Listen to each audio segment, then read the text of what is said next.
19 ya. Kata perempuan itu kepadanya, Tuhan, nyata sekarang padaku bahwa engkau seorang nabi. Tuhan, kata perempuan itu kepada Yesus, Tuhan, nyata sekarang bagiku bahwa engkau seorang nabi. Ya, shalom bagi kita semua dimanapun kita berada saat ini. Kiranya kita semua tetap berada dalam keadaan sehat, dan apapun yang merupakan aktivitas kita sepanjang hari ini, kiranya Tuhan Yesus memberkati. Dan kembali berjumpa lagi di channel kita ini, yaitu Zimayan Yasin. Terima kasih buat teman-teman semua dan juga para sahabat yang sudah mendukung perkembangan channel ini dengan setia. Dan kiranya kita tetap menggunakannya untuk menjadi berkat bagi semua orang. Nah teman-teman, pada video kali ini kita akan menanggapi pemahaman yang keliru dari seorang Ustadz Ipung Atria. Ustadz Ipung Atria ini dia kemana-mana dia mulai memberitakan isi Alkitab dengan cara memberikan pengertian yang salah kepada orang-orang yang dia beritakan firman itu, dengan cara atau supaya orang tersebut menyangkal bahwa Yesus adalah Tuhan dan Juru Selamat.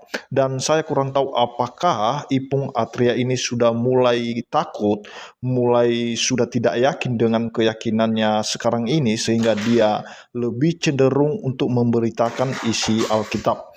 Nah teman-teman, kali ini mereka membahas tentang apa yang tertulis dalam percakapan seorang Samaria dengan Yesus, di mana di sumur Yakub, dan mereka bertemu di sana dan melakukan suatu percakapan di mana seorang wanita itu menyebut Yesus sebagai nabi. Mari kita simak videonya yang berikut ini.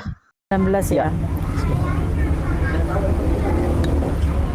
Kata perempuan itu kepadanya, Tuhan, nyata sekarang padaku bahwa engkau seorang nabi.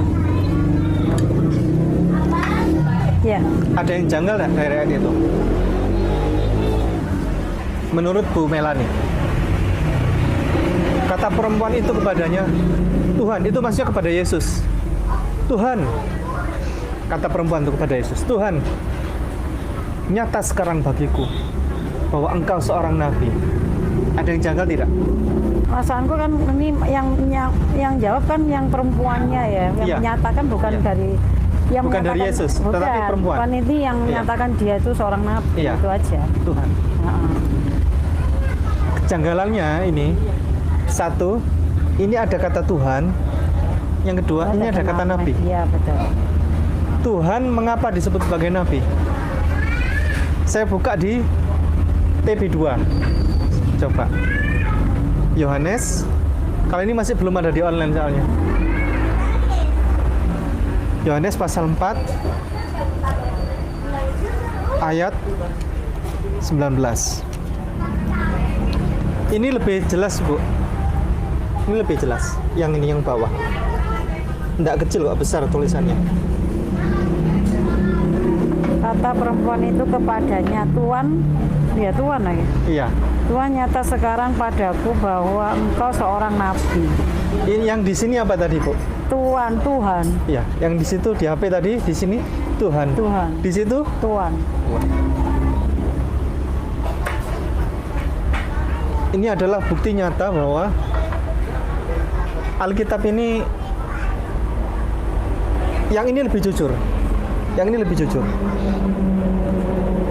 Yang TB2 ini, dia menyebut Yesus itu Tuhan, bukan Tuhan. Yang ini tadi bilang Tuhan. Baik.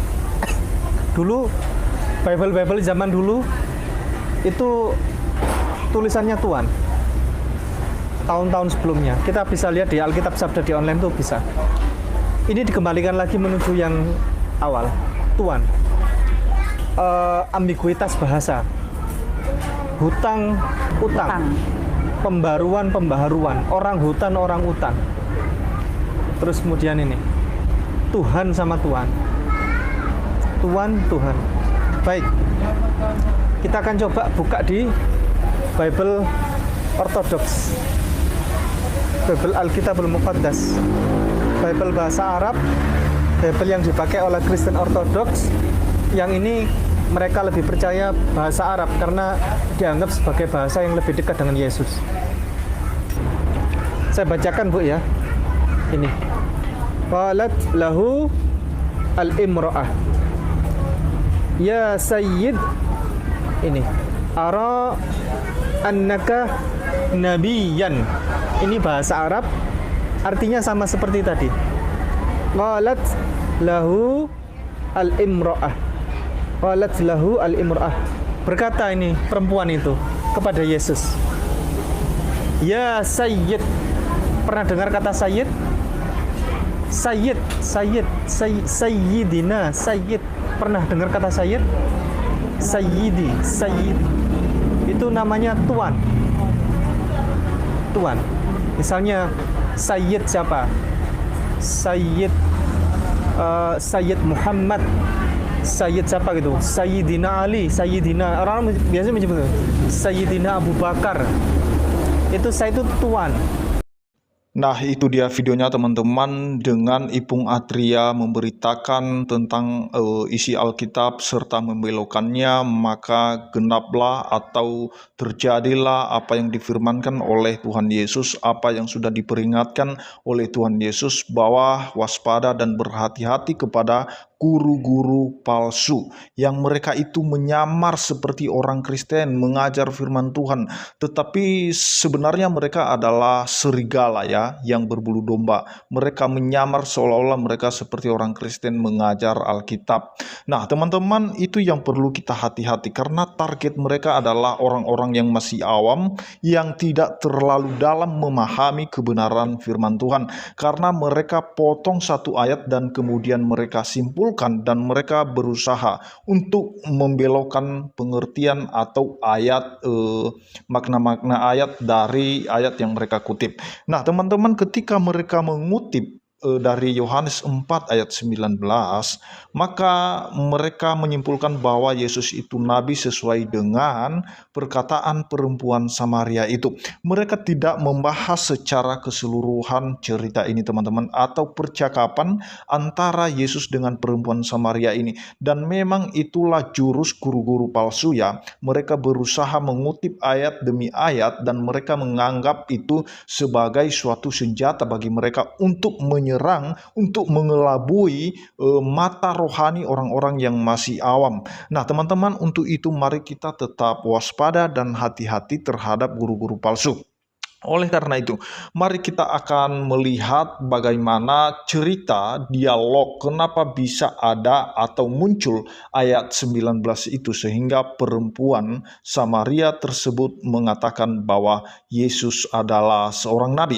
Yang perlu teman-teman perhatikan bahwa gelar bagi Yesus itu banyak sekali, atau sebutan bagi Yesus itu banyak sekali. Dia disebut sebagai seorang nabi. Kenapa? Karena memang dia mengambil profesi sebagai nabi, dan sesuai juga nubuatan para nabi bahwa akan dibangkitkan seorang nabi dari tengah-tengah Israel. Nah teman-teman, dia juga disebut sebagai imam ketika dia menjadi pengantara antara Allah dan manusia, yang dimana dirinya sendiri menjadi korban untuk mendamaikan antara Allah dengan manusia, atau mendamaikan hubungan sehingga manusia kembali bersekutu dengan Allah. Dan kemudian dia disebut juga sebagai anak Allah, dia disebut sebagai Tuhan, dia disebut sebagai guru. Ada banyak sebutan bagi Yesus. Nah oleh karena itu kita tidak hanya mengutip satu ayat kemudian kita menyimpulkannya. Nah ada penyebab yang menyebabkan terjadinya atau tercatatnya ayat 19.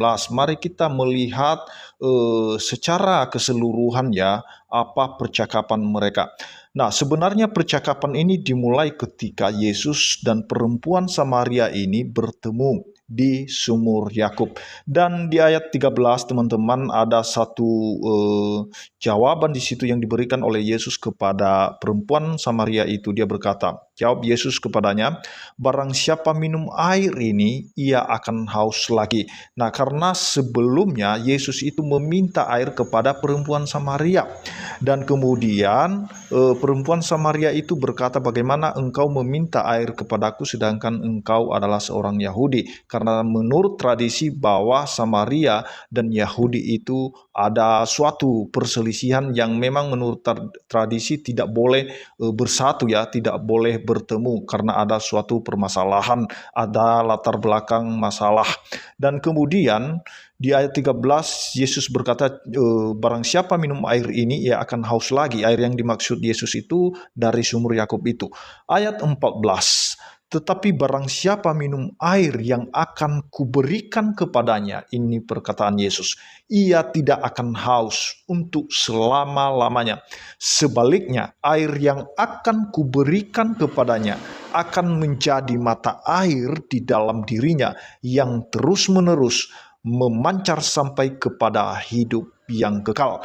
Nah, teman-teman, di sini Yesus memberitahukan kepada perempuan Samaria bahwa di dalam Yesus ada air hidup yang akan diberikan kepada siapa yang meminumnya, yang mau meminumnya, dan mereka yang meminumnya tidak akan haus lagi, perkataan Yesus.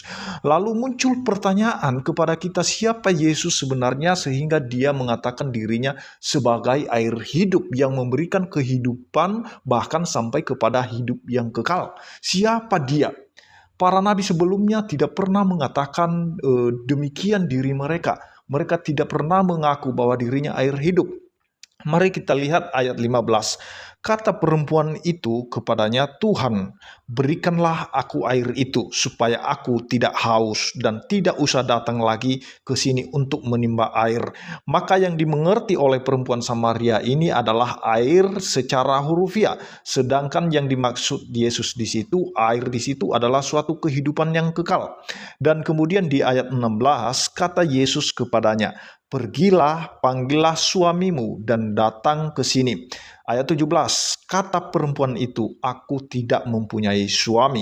Kata Yesus kepadanya, tepat katamu bahwa engkau tidak mempunyai suami, sebab engkau sudah mempunyai 5 suami, dan yang ada sekarang padamu bukanlah suamimu. Dalam hal ini engkau berkata benar. Maka muncullah ayat yang dibaca oleh perempuan itu tadi, yang disuruh oleh Ipung Atria untuk membacanya di ayat 19.